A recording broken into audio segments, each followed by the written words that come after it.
Assalamualaikum warahmatullahi wabarakatuh. Perkenalkan, nama saya Lifty Malfitra Novel dengan NIM 22026040 dari Prodi Informasi Perpustakaan dan Kearsipan. Saya akan mempresentasikan salah satu materi dari mata kuliah Manajemen Koleksi yang diampu oleh Ibu Gustina Erlianti, Eshum MIP. Materi yang akan saya presentasikan yaitu kebijakan pengembangan koleksi. Yang pertama, saya akan mempresentasikan konsep dasar kebijakan. Di dalam konsep dasar kebijakan ini, saya akan membahas yang pertama ada pengertian kebijakan. Kebijakan adalah serangkaian langkah yang dirancang dan diimplementasikan oleh pemerintah, organisasi, atau individu untuk mencapai tujuan tertentu atau mengatasi masalah yang ada. Yang kedua, saya akan membahas fungsi kebijakan. Kebijakan berfungsi untuk memastikan bahwa keputusan yang diambil sesuai dengan filosofi dan tujuan organisasi. Yang ketiga, saya akan membahas kegunaan kebijakan dalam organisasi. Kebijakan dalam sebuah organisasi dapat digunakan untuk, yang pertama, menangani masalah yang ada di dalam organisasi. Yang kedua, sebagai panduan setiap orang dalam pembuatan keputusan. Yang ketiga, memastikan konsisten dalam pencapaian tujuan organisasi. Yang keempat, menjadi panduan dalam menangani masalah-masalah aktual. Yang kelima, menjelaskan nilai-nilai dan tujuan organisasi. Yang keenam, membuat komitmen dengan tujuan organisasi. Dan yang terakhir, memenuhi hak-hak staf. Selanjutnya, definisi kebijakan pengembangan koleksi. Kebijakan pengembangan koleksi adalah suatu ketentuan yang memuat prinsip untuk mengarahkan cara pengembangan koleksi perpustakaan yang telah disetujui oleh pihak yang bertanggung jawab atas upaya penambahan dan perluasan koleksi di suatu perpustakaan. Dan ini mencakup segala aktivitas yang berkaitan dengan perencanaan, pendanaan, pemilihan, dan pengadaan bahan pustaka. Dengan adanya kebijakan pengembangan koleksi yang jelas dan terstruktur, lembaga dapat mengelola koleksi mereka dengan lebih efektif dan memastikan bahwa koleksi tersebut mendukung tujuan dan misi lembaga serta memenuhi kebutuhan pengguna. Kebijakan pengembangan koleksi sebuah perpustakaan seharusnya dituangkan dalam bentuk tertulis. Selanjutnya, ada azas-azas kebijakan koleksi. Azas-azasnya yaitu relevan, fokus on user, kelengkapan, mutakhir, dan kerjasama. Yang pertama ada relevan. Maksud relevan di sini yaitu koleksi harus relevan dengan kebutuhan pengguna dan misi lembaga. Penentuan kebutuhan pengguna dapat dilakukan melalui survei, analisa data, dan konsultasi dengan pemangku kepentingan, agar tercapainya kinerja perpustakaan yang memuaskan stakeholders. Pustakawan aware dan mampu mengantisipasi perkembangan pemustaka atau masyarakat pengguna. Yang kedua, ada fokus on user.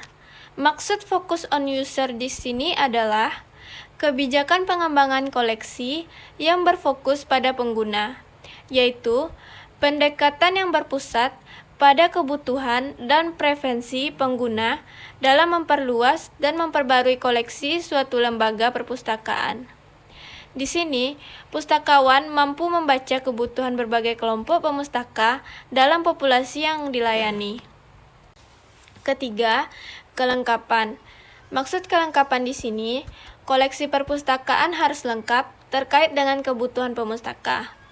Pada azas ini, pustakawan mampu mengetahui kebutuhan utama pemustaka agar perpustakaan menjadi andalan pemustaka. Jika tidak mampu, perpustakaan akan ditinggalkan pemustaka bila pemustaka tidak bisa memenuhi kebutuhan informasinya di perpustakaan. Yang keempat, kemutakhiran. Kemutakhiran kebijakan pengembangan koleksi adalah proses strategis untuk mengelola dan mengembangkan koleksi dalam suatu lembaga atau institusi, seperti perpustakaan. Koleksi hendaknya mengikuti perkembangan ilmu pengetahuan dan teknologi mutakhir. Di sini, perpustakaan harus mengadakan dan memperbarui bahan pustaka yang menjadi koleksi. Dan dana rutin diperlukan untuk pengadaan bahan pustaka yang sesuai dengan kebutuhan pemustaka. Yang kelima, kerjasama. Koleksi perpustakaan sebaiknya merupakan hasil kerjasama semua pihak yang berkepentingan dalam pengembangan koleksi, yaitu antara pustakawan, pembina perpustakaan, atau pimpinan lembaga, penaung, tokoh masyarakat, guru atau dosen, atau peneliti, dan sebagainya, sesuai dengan jenis perpustakaannya. Kerjasama dalam kebijakan pengembangan koleksi adalah suatu langkah penting dalam upaya memperkaya dan memperluas koleksi sebuah perpustakaan. Kerjasama yang baik akan menimbulkan pengembangan koleksi yang berdaya guna dan berhasil guna.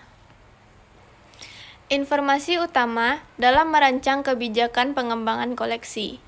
Yang pertama, kekuatan dan kelemahan koleksi perpustakaan. Yang kedua, pemustaka dan perubahan kebutuhannya. Mengidentifikasi pemustaka dan kebutuhan mereka merupakan langkah penting dalam merancang kebijakan pengembangan koleksi.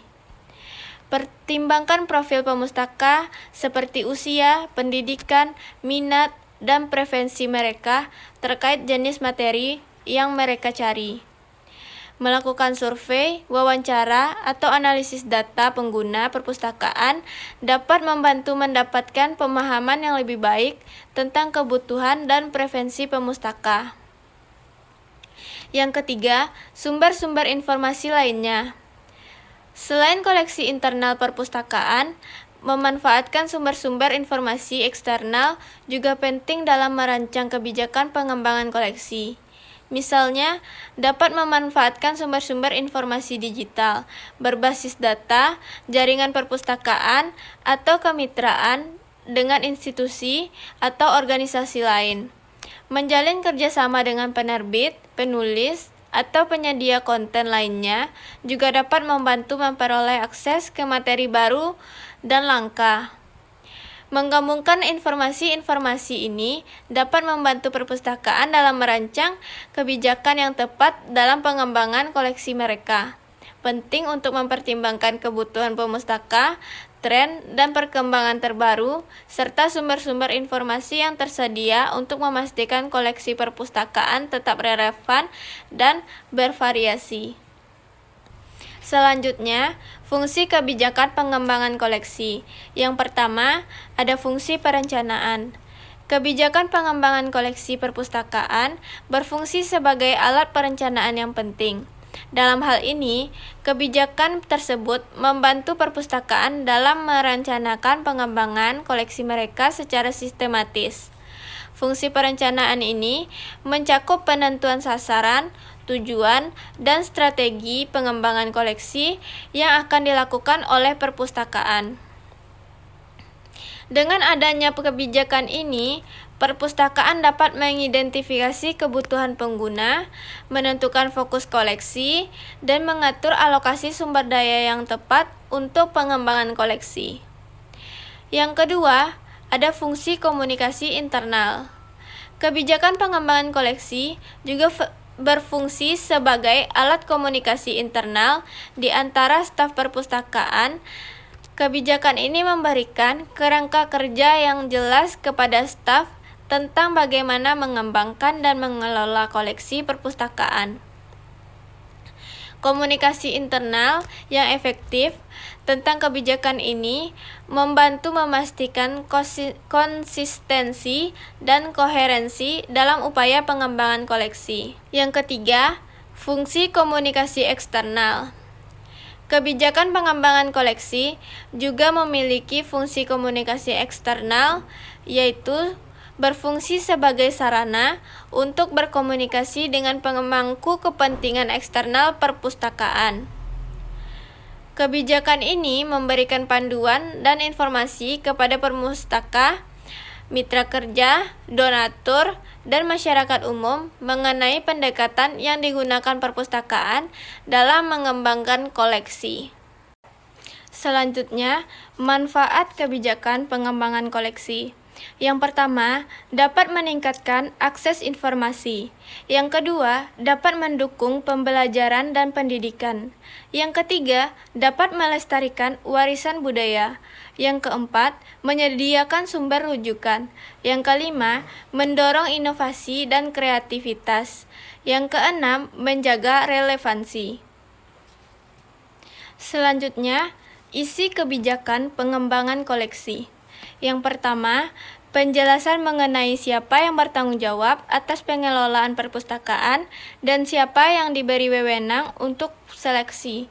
Yang kedua, metode pemilihan, pengaturan anggaran, komposisi masyarakat yang dilayani. Yang ketiga, masalah-masalah khusus yang didaftarkan dengan detail.